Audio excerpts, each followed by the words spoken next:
Well, hi there, and welcome back to my garage. Today, I'm going to answer a question that I've received several times, some of them online and some of them from just some of my friends that want to know exactly what is the Can-Am Spyder RT. Well, that's what we're going to talk about today in today's video.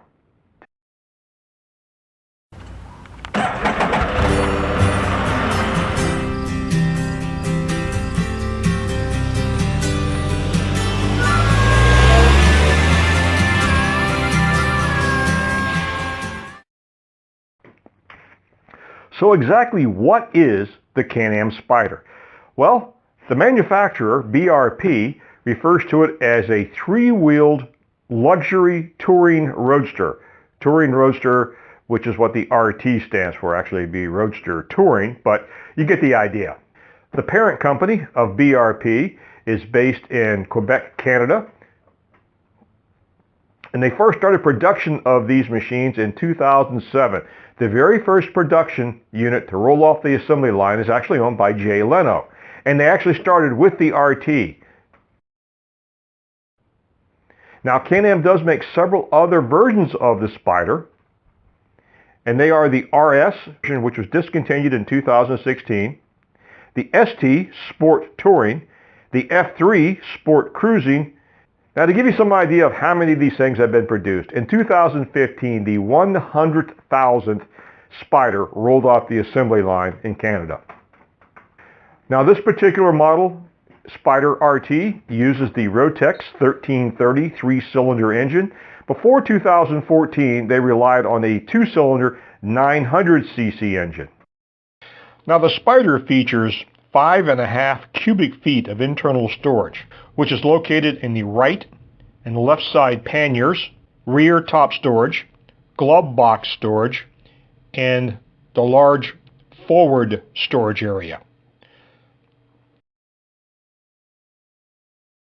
For our view of the cockpit, the first thing we will point out is the optional GPS. Then moving down to the toggle switches, the first one is the optional fog light selector switch, the suspension control system for soft or firm suspension, seat and hand grip heat, which is really handy in the wintertime, and your park brake. A note about the parking brake. The Spyder requires that you engage the parking brake before shutting off the engine, or you'll receive a very annoying tone until the park brake is set. On the main instrumentation panel, you have the optional analog temperature gauge, the digital interface, analog speedometer and tachometer, and on the far left, the optional fuel gauge.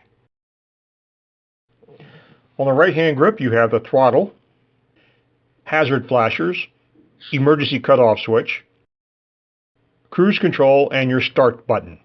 On the left side is the command interface for the digital display, turn signals, high beam headlight control, horn,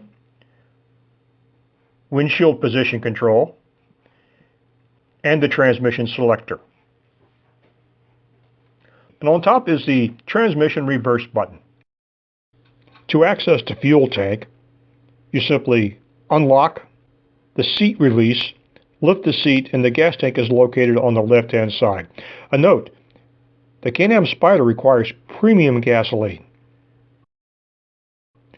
On the right-hand side, you will find the oil dipstick and the brake fluid reservoir.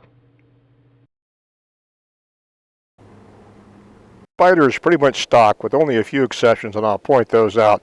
I have some extra storage areas. The top of the dash storage are velcroed in place. They're aftermarket. The tank storage over top the glove box is an aftermarket. The beverage container, beverage holder, which I absolutely love, is aftermarket. Oh, GoPro mount, aftermarket. And Miriam's drink holder. Other than that, everything is pretty much stock. One of the other features of the Spyder is all three wheels have a brake control, which is right here. It's a foot pedal. It controls all three wheels. The system has anti-lock brakes. Now, the starting sequence is pretty unusual for a vehicle like this. Key on, and you'll notice that the display will go through a self-diagnostic and boot up, where it boots up all the onboard computers. and then we're waiting for the, once that's complete. So we have to read the safety card and then acknowledge by pushing the mode button. This is something that the lawyers engineers got together. Now, I don't do this every single time. It's a safety card that basically says it operates different than a regular motorcycle. Press the mode button to accept the terms, and then you're ready to start. Foot on the brake, engage starter. Okay. My flashing red light on the instrument panel tells me that my park brake is on, because the park brake has to be on the Spyder, or you'll get this really annoying tone. So park brake is off. It's a little cool outside, so I've got the hand warmers on. You should never leave this house without kissing me. You are slipping. It's a major demerit. I shall return.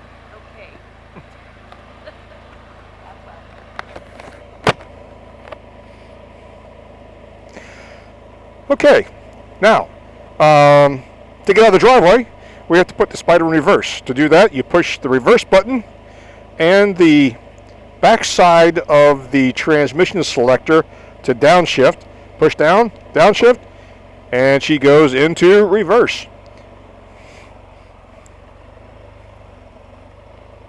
This is the only three-wheeled motorcycle with a transmission geared reverse. Other three-wheel motorcycles do have a reverse, but they, I understand, use the starter. Okay, we shift forward to first gear, and we're off.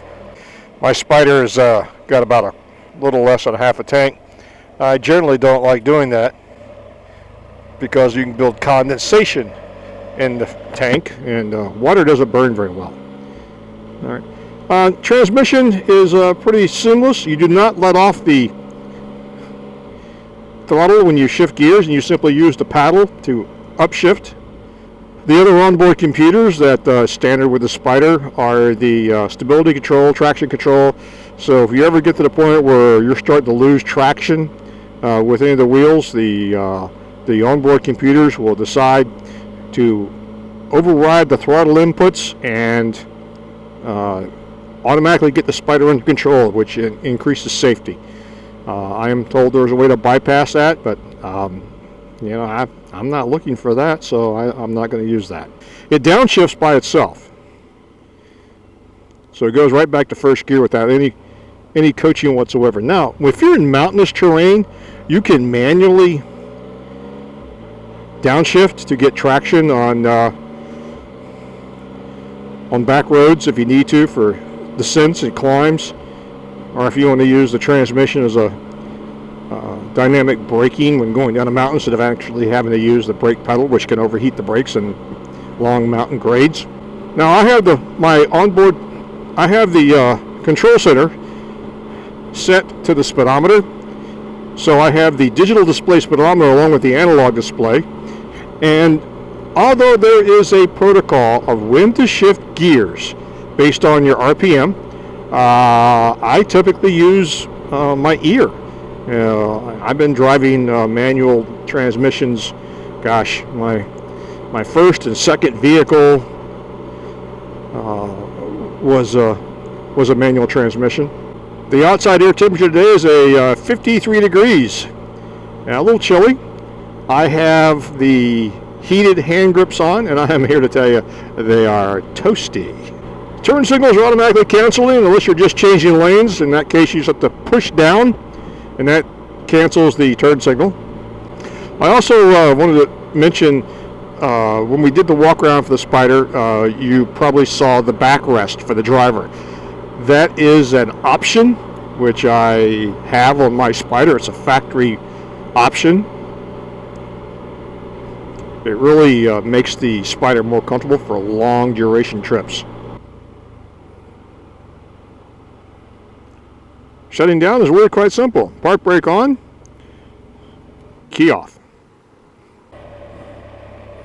Oh, one of the other things I forgot to mention, the onboard computer system knows if you have a passenger on the back of the Spyder because of the difference in weight, and it automatically adjusts the suspension. So the attitude of the Spyder does not change with your backseat passenger, which is kind of cool. One of the other features that the Spyder RT has is power steering. When you're trying to maneuver at slow speeds, you've got a lot of restriction from the two front wheels, so the power steering helps greatly, makes it much easier to steer at lower speed. The headlights come on automatically during all operations, so they stay on constantly. We talked a bit about the how you can elevate and lower the windscreen, and I'm raising it, and then you lower it. I find that personally, I don't need the windscreen elevated for me, but to keep the airflow off of Miriam when she's behind me, she likes it raised to keep the wind straight off of her face. Well, that's going to be about it for today's video. We appreciate you guys watching, and we just realized we just crossed over the 100 subscriber mark. And I know that's no big deal in the big terms of YouTube, but for us, that's pretty good considering when we started last spring with 8. So we're moving right along, and I get to live out my fantasy of producing videos that other people are interested in watching, so it's a great thrill for me. So again, thank you very much. If you're new to the channel, please press the subscribe button. There's probably down here somewhere. I think there's also one over here. We greatly appreciate it, and until next time, y'all take care.